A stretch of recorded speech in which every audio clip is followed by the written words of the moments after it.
Anak-anak setuju? Setuju. Burung duri di atas cemara itu bertanda takut sama burung elang. Kalau masih juga banyak yang bicara, mendingan saya cepat saja pulang. Macet Pak, macet. Kena macet 2 jam itu. Bapak Ibu saudara sekalian yang dirahmati Allah Subhanahu wa Ta'ala.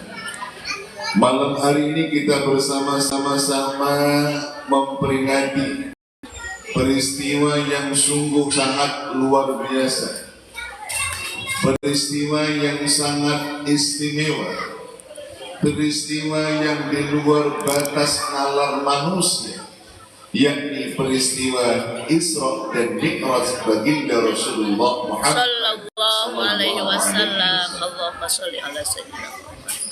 Kenapa peristiwa ini dikatakan luar biasa? Kenapa peristiwa ini dikatakan istimewa? Karena memang peristiwa ini sesungguhnya menguji keimanan kita semua untuk mengimani atau tidak terhadap kejadiannya. Maka itu ketika Allah Subhanahu wa Ta'ala mengisahkan peristiwa Isra dan Mi'raj yang dilakukan oleh baginda Rasulullah Muhammad SAW di dalam Al-Quran, beliau menegaskan Subhanalladzi asra bi'abdihi laylan minal masjidil harami ilal masjidil aqsa alladzi barakna hawlahu linuriyahu min ayatina innahu huwas samiul basir. Maha suci Allah yang telah memperjalankan hambanya di waktu malam dari Masjidil Haram ke Masjidil Aqsa yang kami berkahi di sekelilingnya untuk kami perlihatkan tanda-tanda kebesaran kami. Sesungguhnya Allah Maha mendengar lagi Maha melihat. Bapak Ibu saudara sekalian, simak baik-baik ayat ini. Ayat ini Allah mulai dengan kalimat Subhanallah. Apa artinya? Maha suci. Maha suci zat Allah. Ayat bunda saudara sekalian, ayat-ayat Al-Quran yang oleh Allah dimulai dengan kata-kata Subhanallah, dengan kalimat sabah, dengan kalimat sabah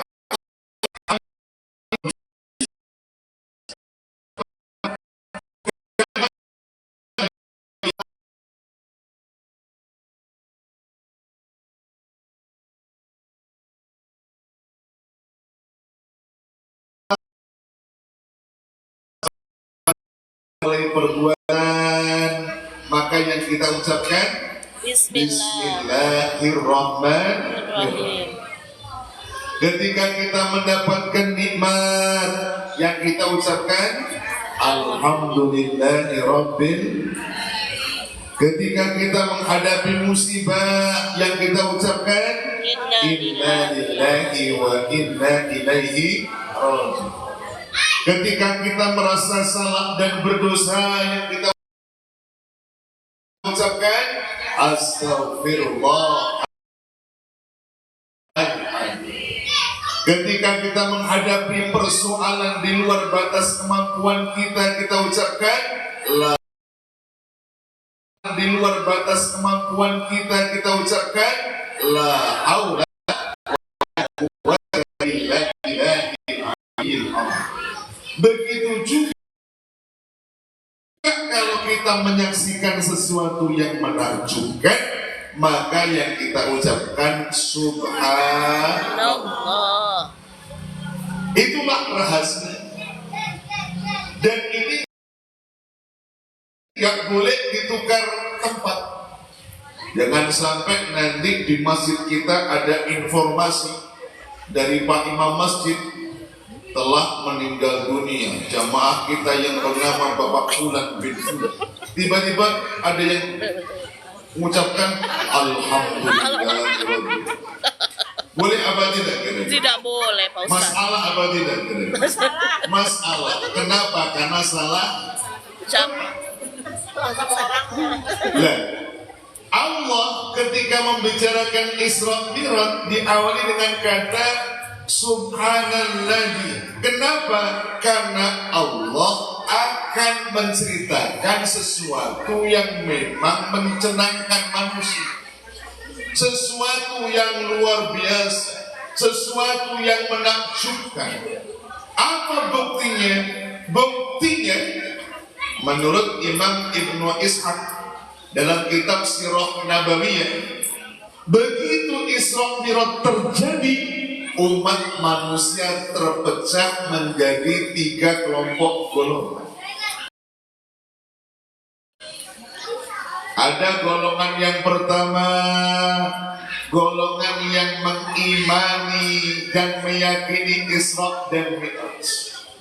Siapa mereka itu? Tentu umat Islam yang telah beriman.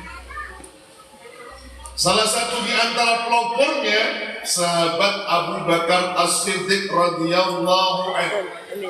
Ketika Abu Bakar ditanya, wahai Abu Bakar, katanya teman Muhammad itu menempuh perjalanan dari Masjidil Haram di Mekah menuju ke Masjidil Aqsa di Yerusalem, Palestina, diteruskan ke Sidratul Muntaha dalam durasi hanya dalam waktu 1 malam. Apakah engkau percaya dan yakin terhadap peristiwa itu? Jawaban Abu Bakar apa, Bapak Ibu? Jangankan itu, seandainya ada peristiwa yang lebih menakjubkan dibandingkan Isra dan Mi'raj, asalkan yang menyampaikan Muhammad Rasulullah, pasti aku meyakini dan beriman. Sejak saat itulah Abu Bakar dapat gelar As-Siddiq.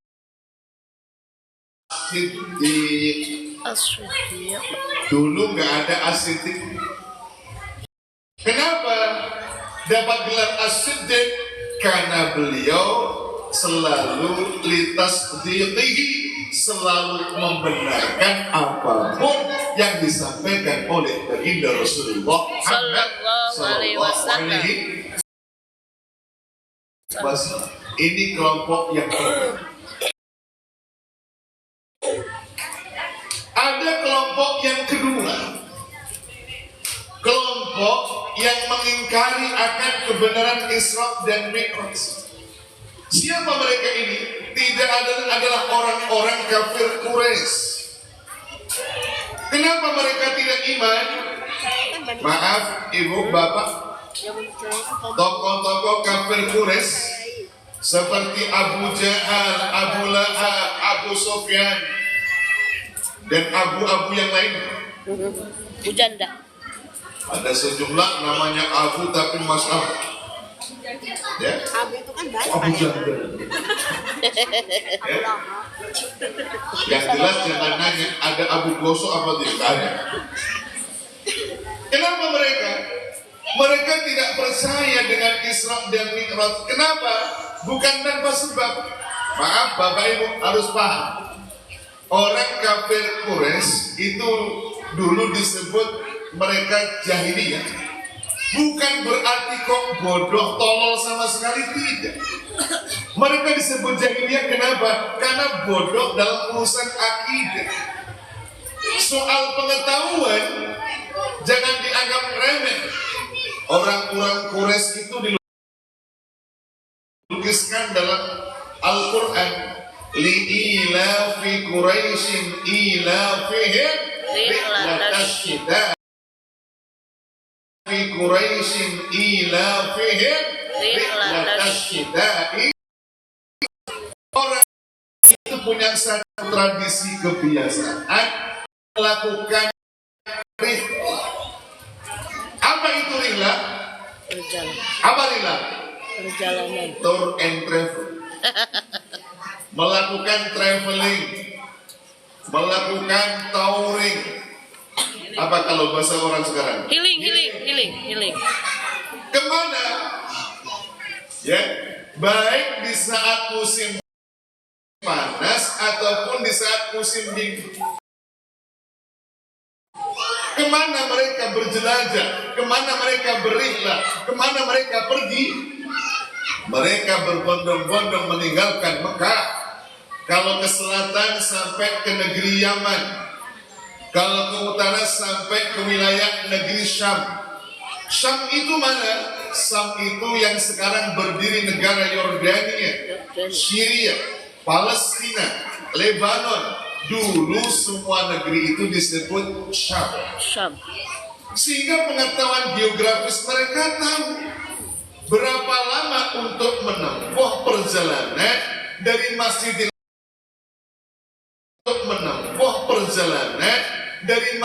Haram ke Masjidil Aqsa. Dan pengalaman mereka menunjukkan untuk sekali berangkat itu dulu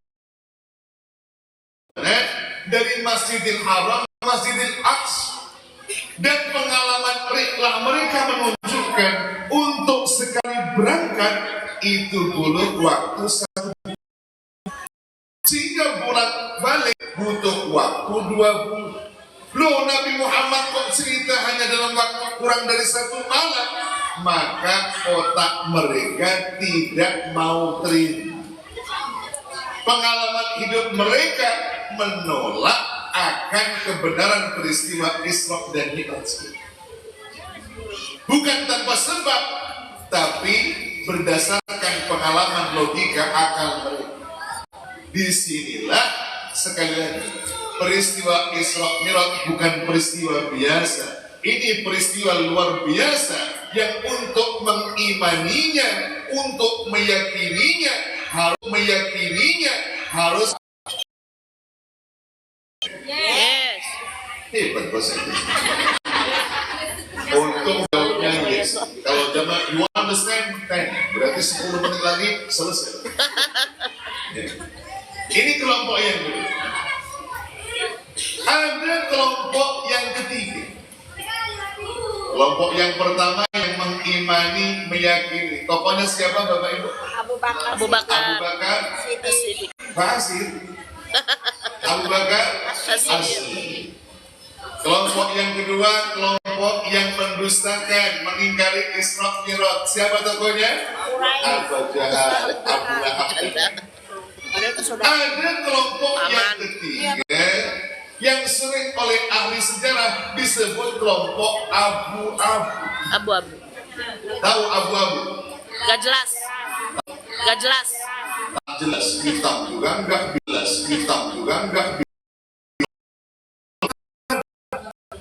yakin kok nggak masuk di amat dari kecil nggak pernah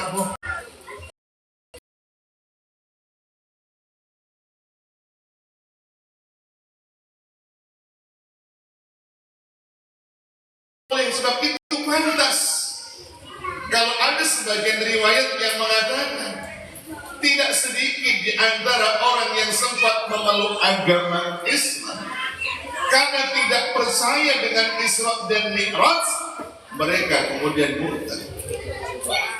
Maka disinilah rahasia kenapa Allah mulai ayat ini dengan kalimat subhanal. Kita ngaji tafsir, ya. Kebetulan yang tafsir karena ketua yang agak serius tapi santai. Itu baru tafsir subhanal. Dilanjutkan ayat. Alladzi asra. Maha suci Allah yang telah memperjalankan. Allah menggunakan kalimat memperjalankan. Tidak menggunakan istilah Maha suci Allah yang hambanya berjalan. Tapi Maha suci Allah yang memperjalankan hamba. Saya mau tanya Bapak Ibu, tafsir ini penting untuk memahami hakikat Isra. Saya mau tanya, berjalan dengan memperjalankan sama apa tidak? Tidak. Sama apa tidak? Tidak. Apa yang membedakan? Kalau berjalan berarti berjalan sendiri.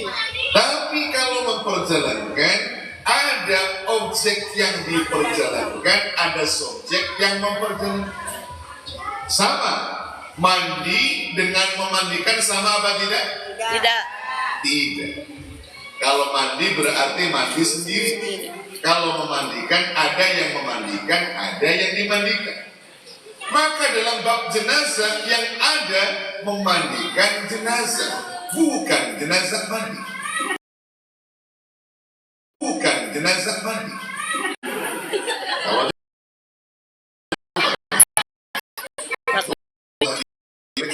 ada apa di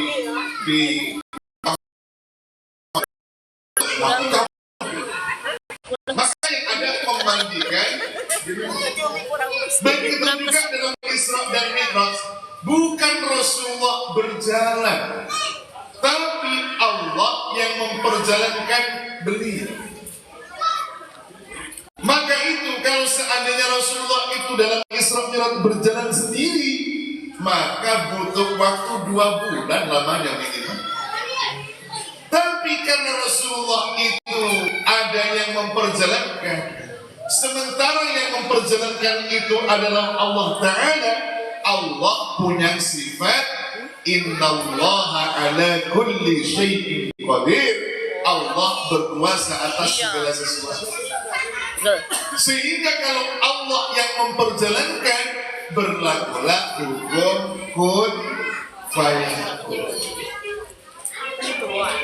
Untuk logika mudahnya begini Bapak Ibu. Bapak Ibu percaya apa tidak?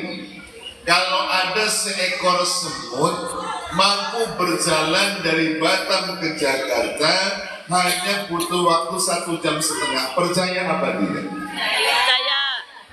Sari berita penting, telah ditemukan seekor semut mampu berjalan dari Batam ke Jakarta hanya butuh waktu 1,5 jam. Iya. Percaya apa tidak Bapak Ibu? Percaya. Ya tergantung. Kalau semutnya berjalan sendiri, nehi kata orang ini. Kata orang Inggris, no way. Kata orang Arab, mustahil. Kalau semutnya berjalan sendiri. Tapi kalau semut itu ada yang memperjalankan, maka menjadi masuk di akal, kita bisa yakin bahwa semut itu bisa hanya menempuh 1,5 jam dari Batam ke Jakarta. Contoh, tengah-tengah saya ceramah ada semut nempel di baju saya. Sehabis ceramah, saya menuju ke Bandara Hang Nadim. Selepas itu terbang menggunakan pesawat 1,5 jam, landinglah di Bandara Soekarno-Hatta, Cengkareng, Jakarta. Sampai di Jakarta, semut masih nempel di baju saya. Saya katakan, ini semut babul jannah. Masya 1,5 jam yang lalu masih ada di Batam, sekarang sudah sampai ke Jakarta. Kenapa? Karena semut gak berjalan sendiri, tapi ada yang memperjalankan, yakni Allah Subhanahu wa ta'ala. Oke, ini tafsir alladzi as. Selanjutnya bi'abdihi, Maha suci Allah yang memperjalankan bi'abdihi terhadap hambanya. Siapa yang dimaksudkan hambanya di sini?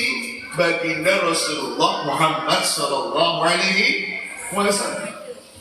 Kenapa Allah menggunakan kalimat bi'abdihi, tidak menggunakan subhanalladzi asra binabiyyihi, tidak menggunakan kalimat subhanalladzi asra bi rasulihi, tidak menggunakan kalimat subhanalladzi asra bi Muhammadin, tapi Allah lebih memilih kalimat bi abdi.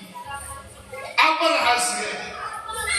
Menurut seorang mufassir, Syekh Mutawalli Asy-Sya'rawi, dalam tafsir beliau dikemukakan, sesungguhnya di balik kalimat bi abdihi yang ada dalam surah Al-Isra ayat 1 ini memberikan satu penegasan bahwasanya Isra dan Mi'raj yang dilakukan oleh baginda Rasulullah Sallallahu Alaihi Wasallam itu benar-benar dengan jasad dan ruh beliau sekaligus.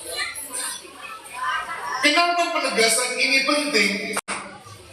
Untuk menolak asumsi sebagian pendapat orang yang mengatakan begini, saya percaya dengan Isra dan Mi'raj, tapi Isra Mi'raj itu dilakukan Rasulullah dengan rohnya saja, seperti orang yang sedang mimpi. Jasadnya Rasulullah ada di Mekah, yang sampai ke Masjidil Aqsa, yang sampai ke Sidratul Muntaha, itu hanya rohnya saja. Maka pendapat seperti ini bisa tertolak dengan tafsir bi'abdihi ini. Kenapa? Karena dalam struktur bahasa Arab yang disebut hamba Allah, bahasa Arab yang disebut hamba Allah itu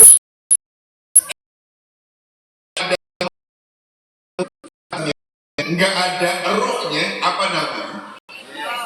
Mayit, jenazah. Tapi sebaliknya ada manusia, ada rohnya, enggak ada jasadnya, apa namanya? Kuyang. Buka-buka. Ya, gentayangan. Lalu Rasulullah SAW dalam Isra Mi'raj betul-betul dengan jasad dan roh beliau. Karena seandainya Isra Mi'raj itu hanya dengan roh saja, gak mungkin sampai menyebabkan orang kafir ingkar. Karena kalau hanya roh, kita juga bisa, roh kita kemana-mana. Kalau ibu sedang mimpi kan roh kita kemana-mana.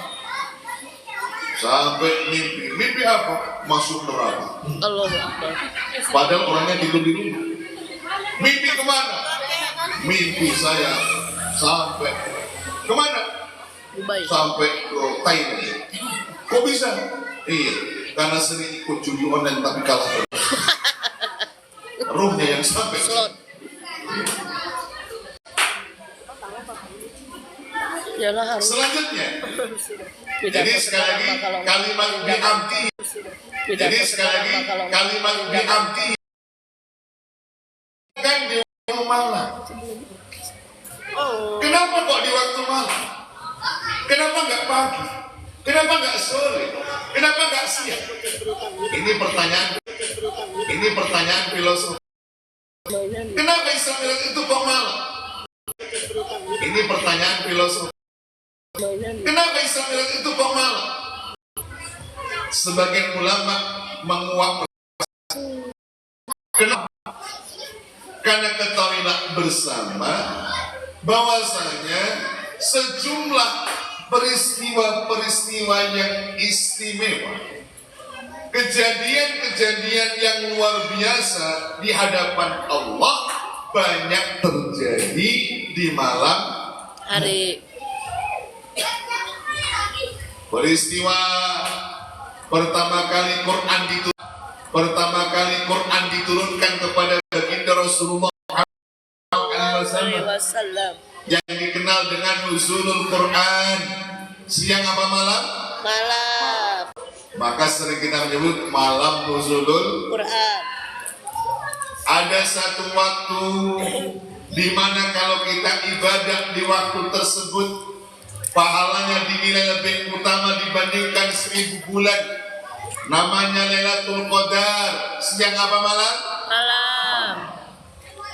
Ada satu waktu di mana catatan amal kita 1 tahun akan diserahkan ke hadapan Allah Ta'ala. Namanya nisfu Sya'ban. Siang apa malam? Malam. Ada satu waktu di mana Allah berjanji siapa orang yang bangun berdoa akan dikabulkan doanya, siapa yang minta ampun akan diampuni dosanya. Waktu itu adalah waktu sahur atau waktu tahajud. Siang apa malam? Malam. Rata-rata malam. Termasuk Isra dan Mi'raj terjadi di malam hari, memberikan pesan kepada kita semua bahwa siapapun kita yang ingin diangkat derajatnya oleh Allah, hidupkan sebagian malam kita dengan apa? Dengan tahajud, dengan qiyamul lail, dengan doa, dengan istighfar, mendekat kepada Allah Subhanahu wa ta'ala.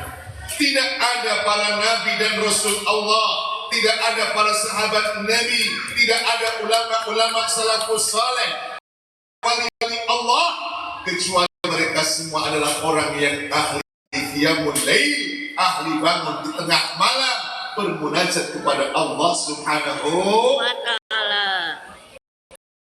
Tahajud apa belum?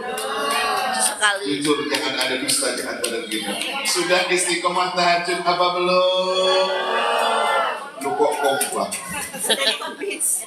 Tahajud apa tahajud? Limutan. Ya. Padahal itu Limutan. ya. Padahal itu kunci ibu, bapak, saudara sekalian. Mau itu urusan dunia ataupun urusan akhirat, kalau kita bangun tengah malam mengadukan problema kehidupan kita di tengah malam, di saat orang lain tidur bangun, insya Allah Allah akan kabulkan hajat keinginan kita semua. Wa minal laili fatahajjat bihi nafilatan lak asa ayyab'atsaka rabbuka maqaman mahmud. Maka dari sebagian malam bertahajudlah kalian, niscaya tahajud itu akan menjadi ibadah bagimu, dan insya Allah Allah akan mengangkat dirimu di tempat yang terpuji. Maka siapapun yang ingin diangkat derajatnya oleh Allah, sebagaimana Rasulullah diangkat derajatnya dalam mi'rajnya, maka kuncinya hidupkanlah malam-malam kita. Minal masjidil harami ilal masjidil aqsa alladhi barakna hawlah. Rute Isra Mi'raj dari Masjidil Haram ke Masjidil Aqsa, dari Masjidil Haram ke Masjidil Aqsa yang kami berkahi di sekeliling. Maka itu kenapa rute Isra Mi'raj dari kuncinya adalah alladzi barakna haula. Karena tidak ada di muka bumi ini satu tanah di muka bumi ini yang diberikan mana Masjidil Haram, Masjidil Aqsa,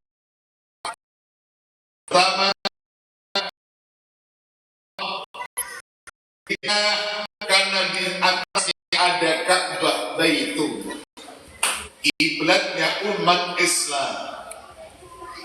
Kita yang di timur Ka'bah salatnya menghadap ke barat, yang di barat Ka'bah salatnya menghadap ke timur, yang di utara Ka'bah salatnya menghadap ke selatan, yang di selatan Ka'bah menghadap ke utara. Pedoman, yang di selatan Ka'bah menghadap ke utara, pedoman orang untuk menghadap Allah Ta'ala. Sampai di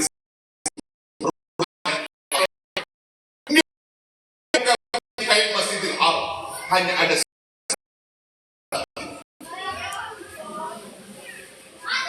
Masjidil Haram menjadi mulia karena di situ ada Hajar Aswad, ada Maqam Ibrahim, ada Hijr Ismail, ada Multazam, ada Safa Multazam, ada Safa Marwah. Tidak ada satu tempat di muka bumi yang keberkahan sebagaimana yang dialami oleh Masjidil Haram. Aneka ragam kemuliaan ditumpahkan di bumi ini. Maka pantas kalau itu menjadi setat peristiwa ini. Dan saking utamanya Masjidil Haram, sampai-sampai baginda Rasulullah menyatakan, salatun fi Masjidil Haram afdalu min mi'ati alfi salatin fi siwah. Salat yang dilakukan di Masjidil Haram lebih baik dibandingkan 100.000 kali salat di tempat yang lainnya. Ada orang pergi haji umrah, salat di Masjidil Haram 1 rakaat. Kita di tanah air salat di Babul Jannah, pengen dapat pahala Babul Jannah, pengen dapat pahala sama yang bisa cukup 1 rakaat, kita di Masjid Babul Jannah harus sholat 100.000 rakaat baru pahalanya sama. Ada yang pernah sholat 100.000 rakaat? Ada? Mikirin 100.000 rakaat terawih itu cari yang paling cepat. Ya betul. Yang paling sedikit rakaat. Yang lama dikomplet. Ya. Paparkan. Betul begitu Bapak Ibu. Betul. Oh ada imam lambat sedikit itu sepi penumpang. Di sini begitu juga. Sama Pak. Walaupun toh ada seandainya jumlah rokaatnya banyak, kalau nggak cepat juga sama juga. Ada orang yang bertahan jumlah rokaatnya banyak, tapi kalau nggak cepat juga nggak mau juga. Dan yang paling cepat itu yang di Blitar Jawa Timur itu. Yang 23 rokaat hanya berapa menit? 7 menit. Kalau gimana ya? Ramadan. Ketemu sama sopir orang Arab. Saya ditanya, "Al anta min Indonesia?" Saya jawab, "Aywa, ana min Indonesia." Dia buka handphone, tunjukkan YouTube. Saya pikir ada apa yang ditunjukkan? Sholat tarawih yang ada di Blitar itu. Ditunjukkan ke saya. Dia tanya, "Hal sahih walada di Indonesia?" Ini betul tidak di Indonesia? Saya jawab, "Aywa, na'am, ada di Indonesia." Betul, ini di Indonesia. Apa kata sopir Arab itu? Dia bilang, "Wallahi hadis salat tarawih asra' fi dunya." Demi Allah, ini sholat tarawih paling cepat di dunia. Rekor muri. Kata dia, "Si Valentino Rossi, macam Valentino Rossi." Ya Allah. Cepat sekali. Bagus sekali yang dirahmati. Kembali pada saking utamanya Masjidil Haram, sehingga ibadah di sana dilipat gandakan sampai 100.000 kali. Cuma jangan sampai karena pulang haji, pulang umroh, nggak mau sholat lagi. Karena ada jamaah haji dari Madura, embarkasi Surabaya, sepulang haji nggak mau sholat lagi. Ditanya sama tetangganya, "Pak Haji, sampai hari ini bagaimana? Sepulang haji kok nggak sholat lagi?" Apa kata dia? "Bu, masa sampai tidak tahu? Saya di Mekah itu 40 hari. Sekali sholat pahalanya 100.000. Coba sampai ini sudah berapa pahalanya? Maka itu sholat saya sekarang dan besok sudah lunas bayar kemarin semua." Ya Allah. Nyetok. Sholatnya benar, tapi pemahamannya yang salah. Jangan sampai terjadi sesat. Bagus sekali. Itulah rahasia Masjidil Haram menjadi permulaan Isra Mi'raj. Ya, ada Hajar Aswad. Pernah lihat Hajar Aswad, Ibu? Ya. Ini nggak tanggung-tanggung kalau dalam sejarah Hajar Aswad itu merupakan bagian dari batu-batuan surga yang diturunkan ke bumi. Dulu warna putih, bersih, cemerlang, bercahaya. Ya. Tapi karena banyak dicium oleh manusia yang berdosa, berubah menjadi hitam seperti yang kita saksikan. Rasulullah mencontohkan bahwa ketika beliau hendak tawaf, beliau mencium Hajar Aswad. Kalau tidak bisa dekat, beliau lambaikan tangan ke Hajar Aswad. Ada di Masjidil Haram. Ada Multazam, tempat yang dijanjikan Rasulullah, siapa yang berdoa tak akan ditolak doa itu oleh Allah. Ada Maqam Ibrahim, tempat dulu Nabi Ibrahim ketika membangun Ka'bah berpijak ada di sebuah Ka'bah. Ada Hijr Ismail, tempat tinggalnya Nabi Ismail dulu ketika diasuh Ibunda Siti Hajar. Semuanya Ibunda Siti Hajar. Semuanya ke Masjidil Aqsa.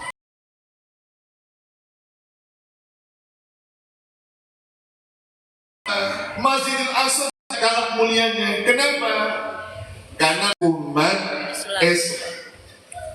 Jadi ketika datang perintah sholat 5 waktu, Menurut para ulama, umat Islam itu sholat menghadap Masjidil Aqsa kurang lebih 16 sampai 17 bulan. Jadi hampir 1,5 tahun sholatnya menghadap ke Masjidil Aqsa. Baru ketika beliau hijrah ke Madinah, turun ayat Al-Quran, "Fawalli wajhaka syatral Masjidil Haram." Baru kita sholatnya menghadap ke Masjidil Haram. Maka itu Aqsa juga nggak kalah mulia. Dan tidak ada, Bapak Ibu sekalian, satu jengkal tanah yang sampai diperebutkan sebagai kota sucinya 3 agama di dunia, kecuali Aqsa. Orang Islam kita menyatakan bahwa Al-Quds, Aqsa, Baitul Maqdis merupakan tanah sucinya umat Islam. Kenapa? Kenapa? Karena bagi kaum umat Islam itulah kiblat kita yang pertama, dan banyak nabi dan rasul Allah yang diturunkan di tempat itu. Orang-orang Yahudi Israel menganggap bahwa Yerusalem itu sebagai kota sucinya. Kenapa? Karena nabi-nabi dari bangsa Bani Israel banyak diturunkan oleh Allah di tempat ini. Tercatat ada Nabi Sulaiman, ada Nabi Dawud, ada Nabi Yahya, ada Nabi Zakaria, ada Nabi Isa, ada Nabi Musa. Ini adalah nabi-nabi dari Bani Israel diutus oleh Allah di sekitar tempat ini.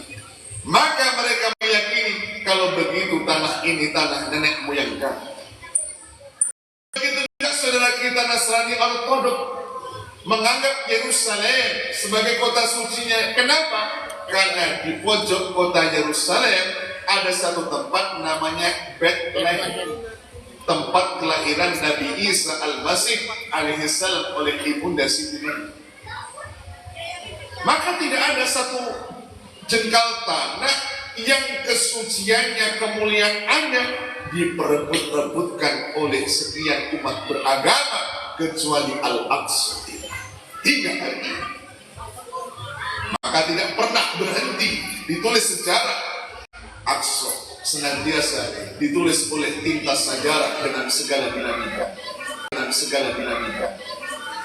Inilah alasan rute kenapa dipilih Masjidil Haram ke Masjidil Aqsa. Lalu selanjutnya, tujuan Isra Mi'raj itu apa?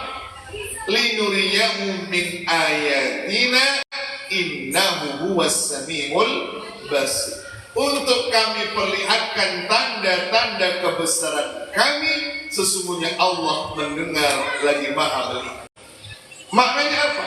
Di balik Isra Mi'raj Allah ingin tunjukkan tanda kekuasaan, sesuatu yang mungkin mustahil menurut manusia, pasti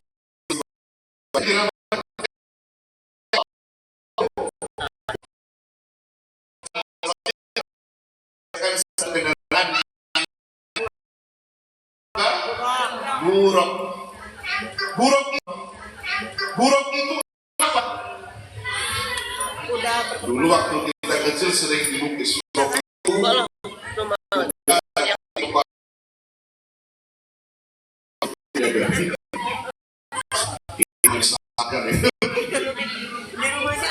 ada yang dipajang. Udahlah, bisa bahas bentuknya kayak apa. Tapi kalau kita lihat akar bahasa, karena kita ngaji tafsir, kata buruk itu terambil dari akar kata barokoh, sehingga maknanya nggak jauh berbeda. Ya, di mana kata buruk terambil dari kata albarku. Apa albarku artinya? Kilat. Albarku yaktofu absar roh kilat. Kilat itu diciptakan oleh Allah dari apa? Cahaya. Dari cahaya. Pertanyaannya, kita dulu pernah belajar ilmu fisika. Seandainya buruk itu terbuat dari cahaya, sementara kecepatan buruk itu seperti kecepatan cahaya, maka dalam ilmu fisika dicatat kecepatan cahaya, masih ingat berapa? Ayo, kecepatan cahaya berapa? 130.000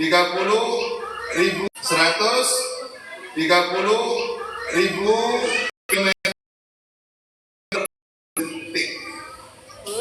1 detik 130.000 kilometer. Sehingga kalau seandainya kecepatannya mirip cahaya, apa yang dilakukan oleh Rasulullah menempuh perjalanan sejauh itu bisa diterima oleh saya, oleh teknologi. Bukan sesuatu yang mustahil. Bapak Ibu sekalian yang dirahmati. Dan setelah Isra ini diteruskan dengan Mi'raj. Mana dalil Mi'raj dalam Quran? Sebagian ulama menampilkan dalil peristiwa Mi'raj itu, di dalam Al-Quran,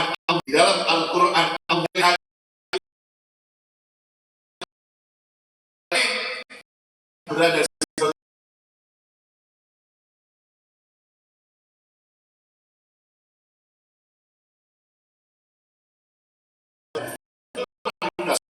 ayat ini menjadi landasan peristiwa Mi'raj Rasulullah Muhammad SAW, di mana beliau menempuh perjalanan dari Masjidil Aqsa menuju ke Sidratul Muntaha didampingi oleh malaikat Jibril alaihissalam. Inti dari Isra Mi'raj itu apa? Tidak ada lain, salah satu di antara hal penting di balik Isra Mi'raj adalah Allah Subhanahu wa taala mensyariatkan salat 5 waktu. Oleh karena itu Bapak Ibu sekalian, kedudukan salat 5 waktu bagi kita umat Islam itu sungguh luar biasa. Salat 5 waktu itu merupakan bagian rukun Islam. Salat 5 waktu itu agama. Salat 5 waktu itu pembeda yang paling terang antara yang muslim dengan yang kafir. Dan salat 5 waktu itu kelak menjadi amal yang pertama kali akan dihisab oleh Allah.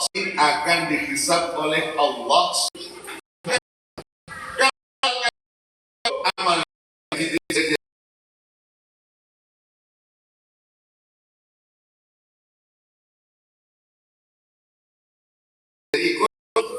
Kenapa? Kok bisa begitu? Cuma jangan punya pikiran, oh kalau begitu kita yang benar sholat gak usah ibadah yang lain. Sesat nanti kalau begitu. Lalu maksudnya apa? Kalau sholatnya baik, amal yang lain bisa jadi baik.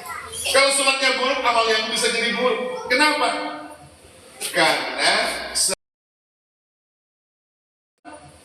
Karena seandainya nanti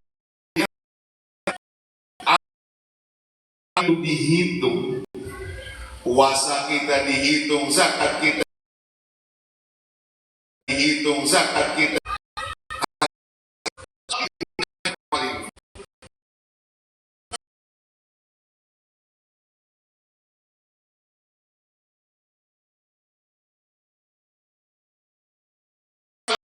timbang, sholat pun juga ditimbang, maka sholatlah yang timbangannya paling baik.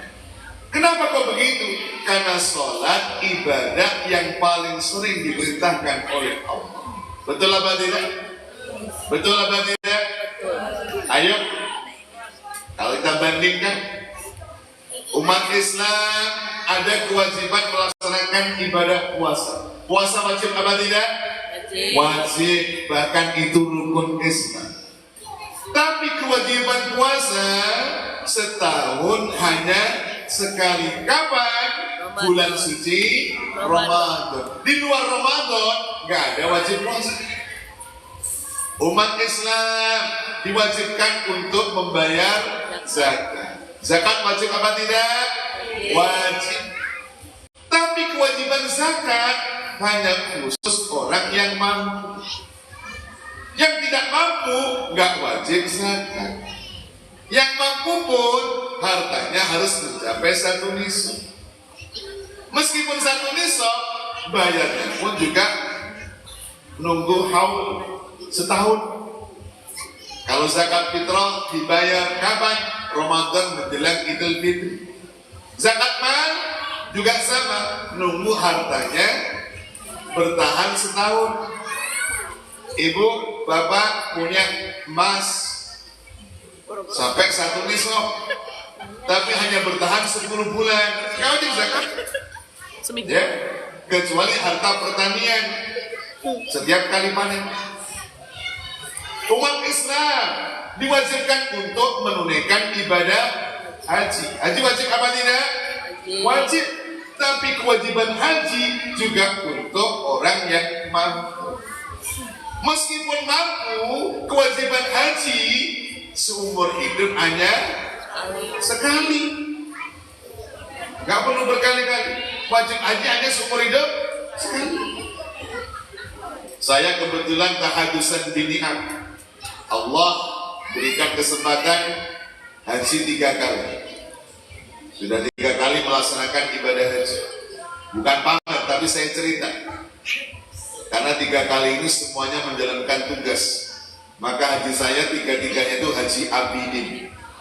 Haji atas biaya dinas karena bertugas. Orang Indonesia kan pandai bikin istilah Bapak Ibu. Ada yang pergi ke Mekah disebut Haji Usman, Haji usaha mandiri, pakai duitnya sendiri. Tapi ada juga yang berangkat ke Mekah disebut Haji Kosasi, Haji ongkosnya dikasih. Di Jakarta itu lagi tren ada namanya Haji Mansur, haji yang halamannya habis kena gusur. Orang Betawi asli nggak sengaja pergi dapat ganti rugi berangkat ke Mekah. Sampai di Mekah ketemu sesama orang Betawi. Lu itu Mansur, halaman lu kena gusur. Dan yang paling populer ada namanya Haji Abidin, haji atas biaya dinas. Kenapa? Berdinas sebagai petugas. Contohnya nggak usah jauh-jauh seperti yang sedang bicara. Saya kebetulan 3 kali Allah takdirkan kesempatan menjadi petugas. Saya ingin bagaimana haji pakai harta sendiri. Kebetulan istri juga belum pergi. Tahun 2023 bulan Desember saya daftar untuk diri saya dengan istri. Begitu daftar, saya tanya sama Pak Kasih Haji, Pak Kasih, kalau hitungan estimasi saya berangkat tahun kapan? Pak Kasih Haji Kementerian Agama jawab, Pak Ketua MUI, ini kayaknya kalau lihat hitungan Pak Kiai ini berangkat 2046. Berapa tahun, Bu? 23 tahun. Pertanyaannya 2046 masih tiba, kan aku sudah pindah alam. Ini ingin saya tunjukkan bahwa haji itu walaupun kelihatannya berat, ya, tapi seumur hidup wajibnya hanya sekali.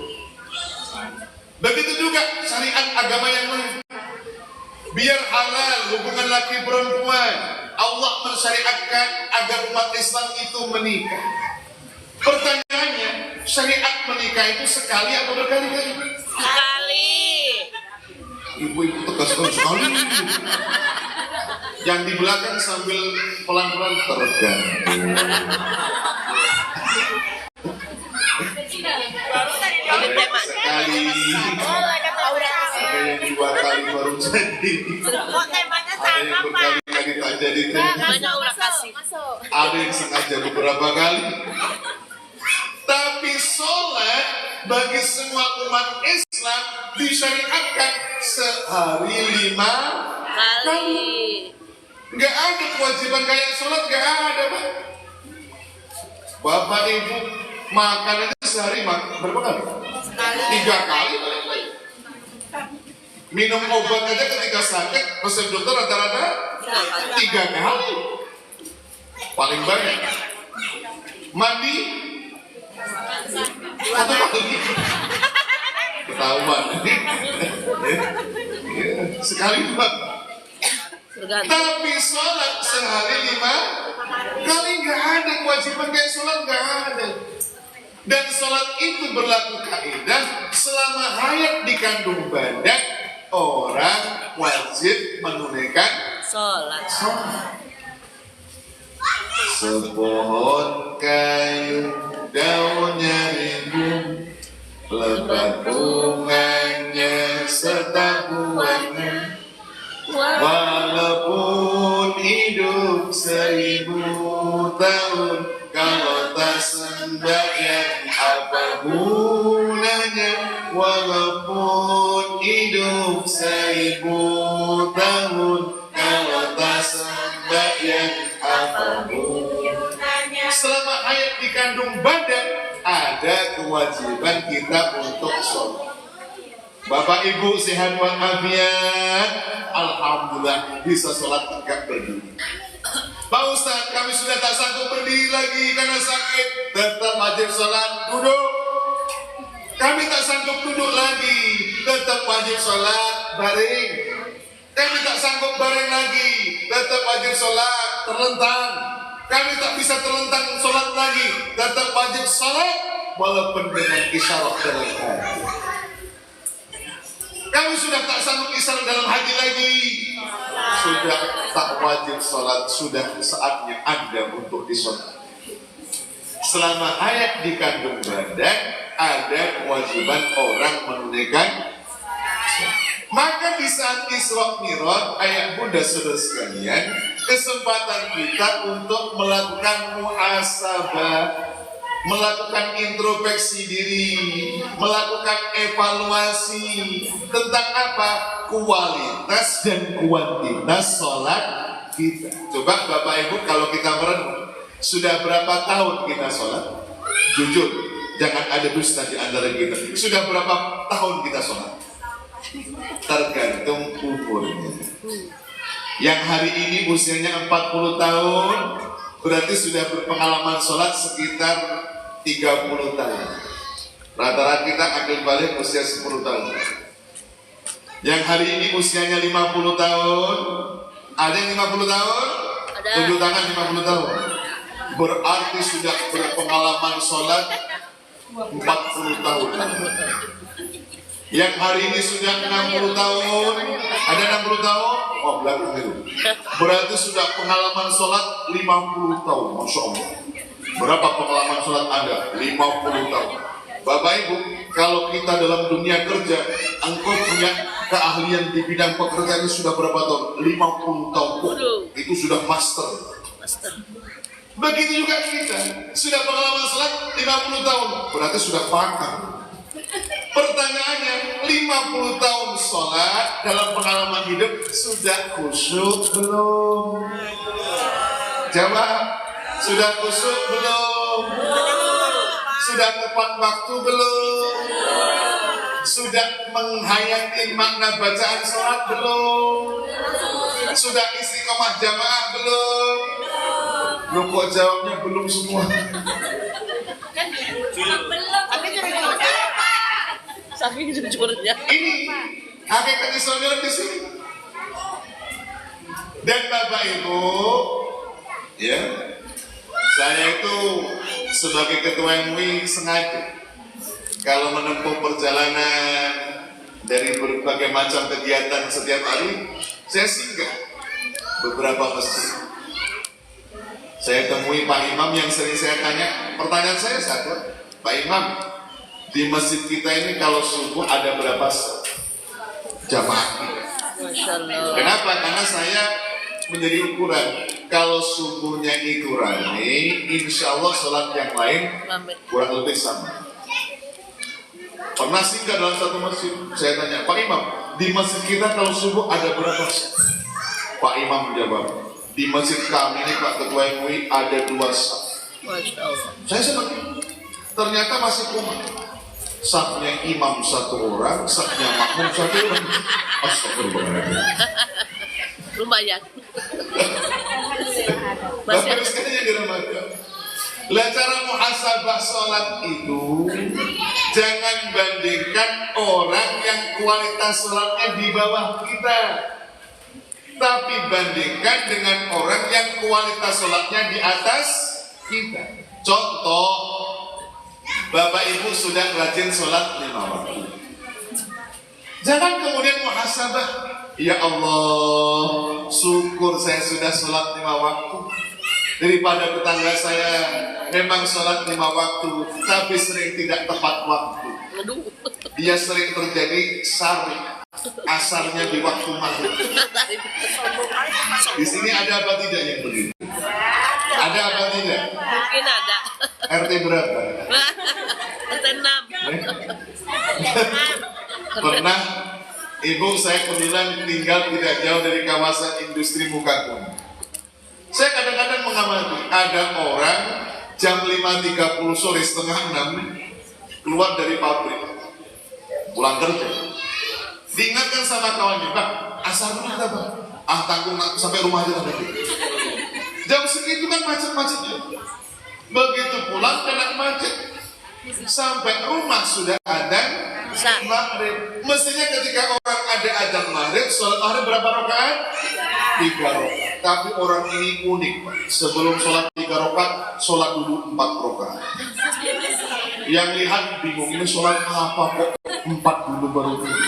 Kalau jamak kan 3 dulu baru 4. Ini kok 4 dulu baru dulu. Ditanya sama yang bersangkutan, Pak, ini sholat apa kok bingung saya lihat kok. Dijawab, yang 3 tadi sholat maghrib, ya saya tahu. Tapi yang 4 sebelum 3, itu namanya sari, asar di waktu maghrib. Ada lagi subuh, bangunnya jam 7. Jam 7.30, gelar sajadah menghadap ke arah kiblat. Jam 7.30, orang pasti nyangka sholat duha, matahari sudah. Tapi apa yang terjadi? Begitu rokat kedua saat itikal diangkat tangannya. Allahumma hdini fi man hadait, wa'afini fi man afait, wa tawallani fi man tawallait. Yang dia begini subuh apa? Dibilang subuh sudah jam 7.30. Dibilang duha, kok duha model baru ada kurun ya? Ditanya sama yang bersangkutan, sholat apa ini Pak? Dijawab sama dia, ini namanya subha, setengah subuh, setengah duha. Allahu Akbar. Lo yang sholatnya begini nih Pak, lo yang sholatnya begini nih Pak, jangan nanti muhasab lihat yang lebih parah. Ya Allah, syukur, ya dibandingkan tetangga saya, sholatnya sehari hanya 2 waktu. Kapan? Maghrib, isya saja. Lu apa ada begitu Pak Ketua MUI? Ada. Saya pernah ketemu. Saya tanya, Bapak ini sholatnya hanya maghrib, isya saja. Ya, apa jawabnya? Saya ini kan ahli manajemen waktu Pak. Maksud, siang kerja dunia, malam kerja akhirat. Maka cukup yang malam sudah. Yang sholatnya begini, jangan lihat yang lebih teruk lagi. Ya Allah, syukur ya Allah. Tiap hari kami sholat walaupun hanya 2 kali, tapi tidak pernah melupakan Engkau ya Allah. Dibandingkan tetangga saya, sholatnya setahun hanya 2 kali. Kapan? Ketika Idul Fitri, Idul. Di perumahan kita ada yang begitu? Nggak ada.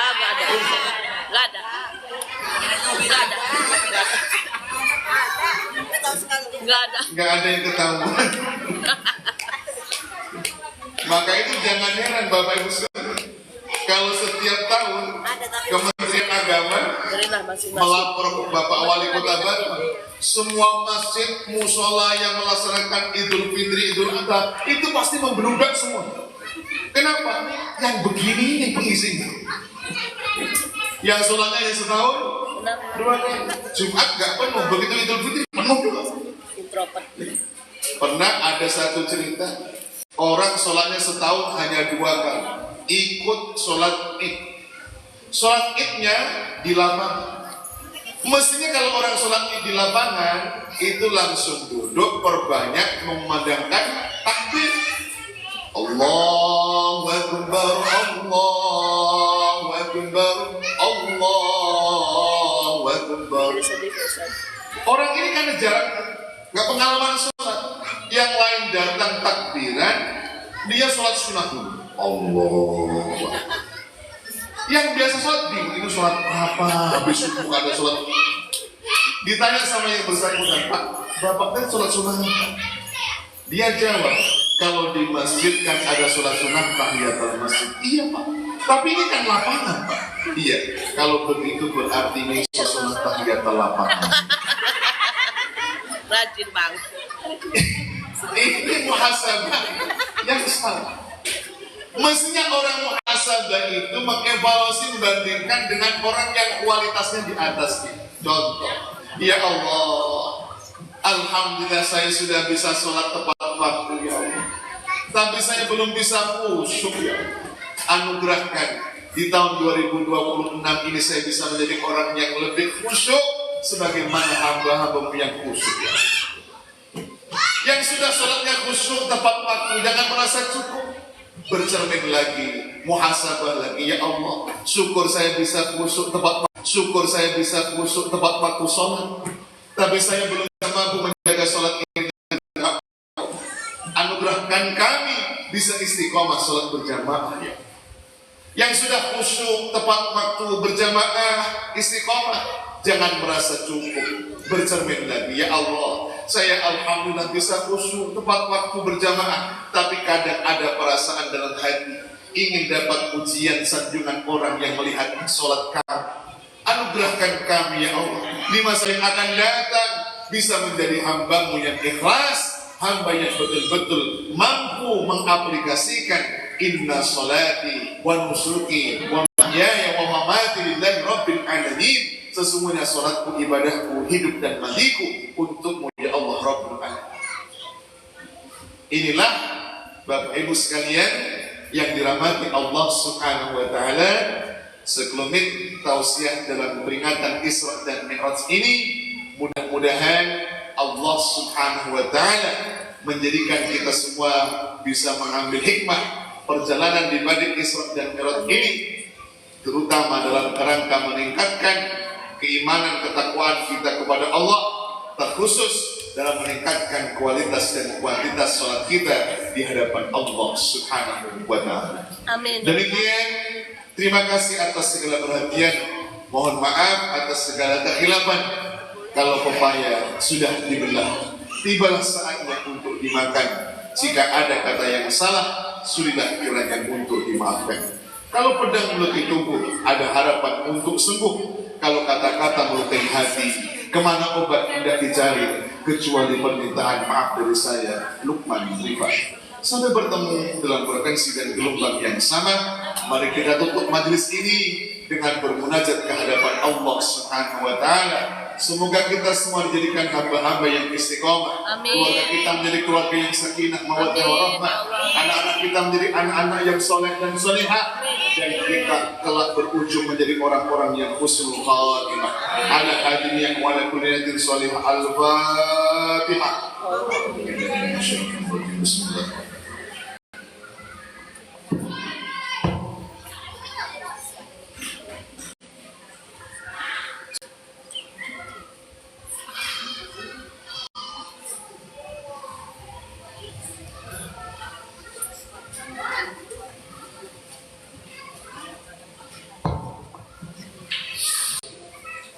A'udzu billahi minasyaitonir rajim. Bismillahirrahmanirrahim. Amin. Alhamdulillahirabbil alamin. Hamdan syakirin, hamdan hamidin. Hamdan na'imin, hamdan yuwafi ni'amahu wa yukafi min hamdan yuwafi ni'amahu wa yukafi mazidah. Ya Rabbana lakal hamdu kama lidzalikal karim ma'adim sultanik.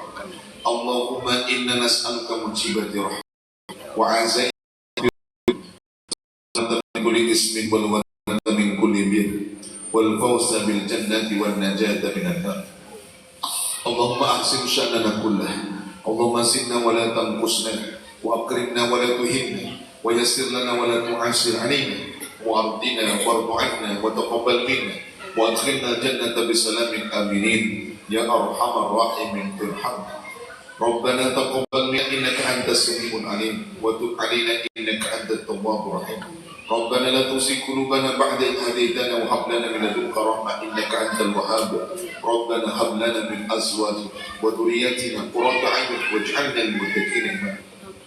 Rabbana taqabbal minna innaka antas samiul 'alim wa tub 'alaina innaka antat tawwabur rahim. Rabbana la tuzigh qulubana ba'da idh hadaytana wa hab lana min ladunka rahmah innaka antal wahhab. Rabbana hab lana min azwajina wa dhurriyyatina qurrata a'yun waj'alna lil muttaqina imama. ربنا اجعلنا مقيم الصلاة ومن ذريتنا ربنا وتقبل دعاء اللهم أرنا الحق حقا وارزقنا اتباعه وأرنا الباطل باطلا وارزقنا اجتنابه ربنا ظلمنا أنفسنا وإن لم تغفر لنا وترحمنا لنكونن من الخاسرين ربنا آتنا في الدنيا حسنة وفي الآخرة حسنة وقنا عذاب النار وادخلنا الجنة مع الأبرار يا عزيز يا غفار يا رب العالمين سبحان ربك رب العزة عما يصفون وسلام على المرسلين والحمد لله رب العالمين تقبل الله منكم. Demikian sekali lagi terima kasih atas segala perhatian, mohon maaf atas segala kekhilafan. Wallahu muwaffiq ila aqwamit thoriq ihdinas siratal mustaqim wa'fu minkum. Wassalamualaikum warahmatullahi wabarakatuh. Waalaikumsalam warahmatullahi wabarakatuh.